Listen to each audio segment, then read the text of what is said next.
आज वाली बीजेपी यानी मोदी और अमित शाह को देखकर ज्यादातर लोगों के दिमाग में क्या आता है? नॉर्थ इंडियन पार्टी, राम मंदिर वाली पार्टी, गुजरात मॉडल पर चलने वाली पार्टी, बेसिकली हिंदी बेल्ट की पार्टी वगैरह वगैरह। लेकिन यही पूरी स्टोरी नहीं है। एक्चुअली बीजेपी की जो ओरिजिनल पॉलिटिकल वायरिंग है ना, उसका एक important circuit Bengal, specifically south Kolkata से निकला था। मतलब जिस पार्टी को आज तक बंगाल में आउटसाइडर बोला जाता था, उसकी आइडियोलॉजिकल और पॉलिटिकल ब्लूप्रिंट लिखने वाला बंदा खुद साउथ कोलकाता का बंगाली भद्रलोक था। नाम था डॉक्टर श्यामा प्रसाद मुखर्जी। अब यहीं से स्टोरी इंटरेस्टिंग होती है, क्योंकि बंगाली दिमाग से निकली पार्टी कई नामों पर सवार होकर के आखिर इतने साल बाद कैसे सत्ता में आई, क्योंकि दूसरे राज्यों में तो बीजेपी ने कमाल किया, लेकिन बंगाल में ही इतना वक्त कैसे लग गया। पूरी कहानी जानेंगे, लेकिन कहानी शुरू करते हैं बिल्कुल शुरू से। दरअसल साउथ कोलकाता एक एलीट बंगाली हाउस होल्ड और फ्यूचर का पॉलिटिकल प्लॉट।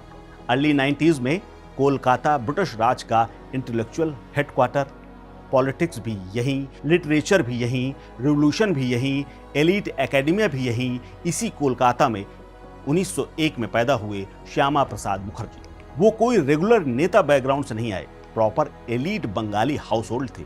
उनके फादर थे sir Ashutosh Mukherjee, legendary educationist, जज, एकेडमिक जाइंट, कोलकाता यूनिवर्सिटी के सुपर हैवीवेट फिगर। उस जमाने में उनका सरनेम लिटरली इंटेलेक्चुअल पावर का सिंबल हुआ करता था। तो श्यामा प्रसाद मुखर्जी का रूट मास पॉलिटिक्स वाला नहीं था। वो स्टूडेंट यूनियन पोस्टर चिपका के नहीं आए थे। उनका एंट्री पॉइंट था एकेडमिया, लॉ एडमिनिस्ट्रेशन, आइडियाज।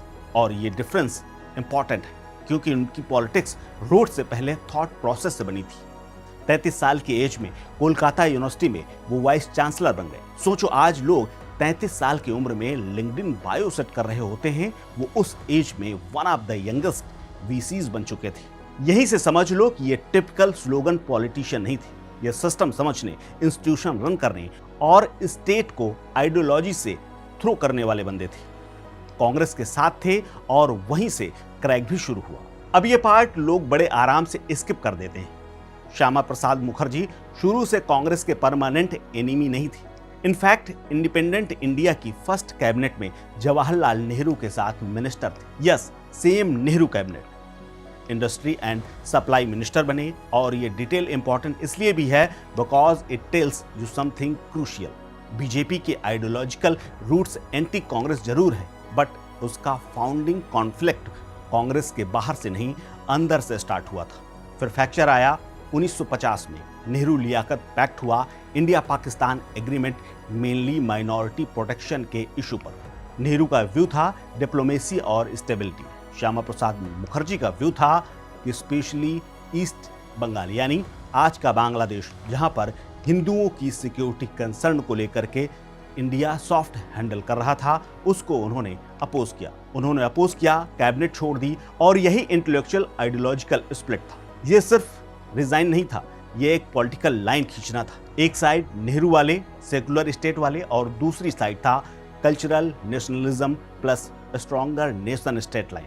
आगे चल करके इसी स्प्लिट ने Congress versus Jansangh versus BJP का फुल पॉलिटिकल टेम्पलेट सेट कर दिया था।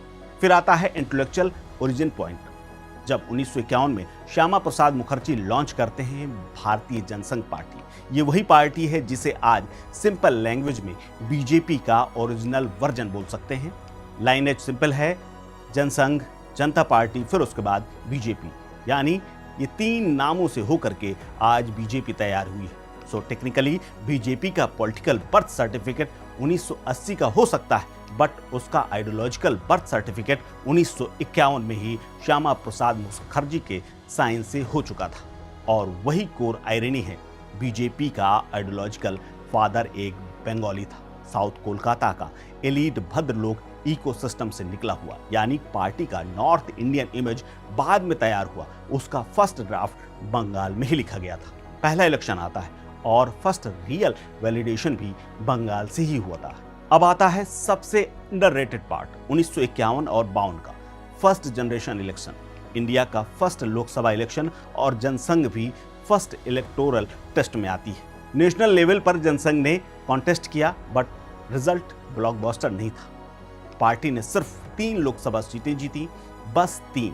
और उन 3 में सबसे सिंबॉलिक विन कौन सी थी? श्यामा प्रसाद मुखर्जी की कोलकाता साउथ ईस्ट से।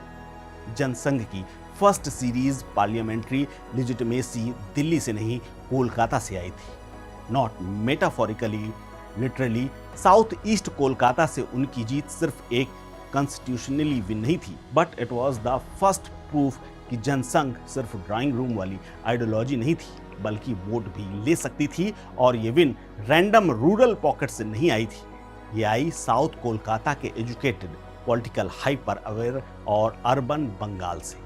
और इसीलिए ये मैटर भी करती है, क्योंकि इसका मतलब था बंगाल ने पहले फेज में जनसंघ को सुना भी, समझा भी और वोट भी दिया, लेकिन वक्त लंबा लग गया। फिर बंगाल और बीजेपी का कनेक्शन टूटा कैसे? और अब आता है बिगेस्ट आयरनी, जिस पॉलिटिकल स्ट्रीम को बंगाल ने अर्ली लेजिटिमेसी दी थी, वही स्ट्रीम बंगाल में टिकेट्स तक मार्जिनल हो गई। कैसे? सिंपल आंसर है, बंगाल का पॉलिटिकल मूड शिफ्ट हो गया। Post partition refugees politics, class politics, left rise, भद्र लोग, intellectual culture, labour movement, Bengal का आइडियोलॉजिकल सेंटर अलग डायरेक्शन में निकल चुका था। जनसंघ की ग्रोथ नॉर्थ और वेस्ट इंडिया में एक्सेलरेट हुआ, बंगाल में उसका ऑर्गेनाइजेशनल ग्राफ वीक रहा। तो जो चीज बंगाल में कॉन्सेप्चुअलाइज नहीं हुई, वो हिंदी बेल्ट में स्केल हो गई। That's the real story. BJP Bengal में बॉर्न नहीं हुई, बट उसका टेक्निकल सेंस, बीजेपी का आइडियोलॉजिकल एम्ब्रियो बंगाल में ही फॉर्म हुआ था। फिर उसका पॉलिटिकल एडल्टहुड नॉर्थ इंडिया में हुआ, और उसके बाद तो पूरे भारत में फैलने का पूरा श्रेय मोदी और अमित शाह को जाता है।